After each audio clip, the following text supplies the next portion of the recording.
Well, what we're trying to do today is bring the FCC a taste of what local viewers are experiencing all across the country. People should care because this is how we get our news. This is how we know what's going on in our country. What Sinclair has been doing for too long is pushing their political agenda on the public airwaves, forcing local stations to air talking points from the White House, forcing local journalists, putting words in their mouths. The fight to really stop this Sinclair merger is something that is, I admit, it is a David and Goliath fight. Ever since the Trump administration took office and appointed Ajit Pai as head of the FCC, he has aided and abetted Sinclair's expansion at every turn. The public is not in support of this. The people do not want this merger to go through. Sinclair is the largest local news station in the news company in the country, and if this merger goes through, they would just get even bigger. If you were to go to college and they said one professor is going to teach 70% of your classes, you would think that was silly. It was ridiculous. You'd think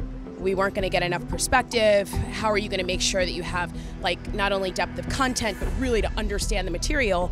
But here, this is very similar to what Sinclair is asking the FCC to approve. Sinclair has repeatedly forced their stations to air their must-run content, which is not content that is from the public, from our local news stations, and is forcing our public to see the same thing over and over again.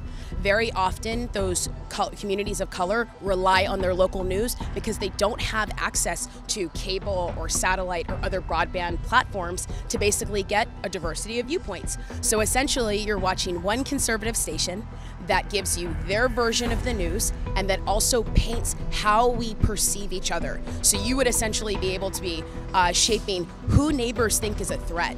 You'd be able to decide, are these people dangerous when they're constantly depicting maybe African Americans on the news as criminals and depicting Latinos on the news as all of these immigrants who are crossing our borders and they can't be U.S. citizens. Those things slowly but surely seep into the American consciousness, and it's hard to separate that.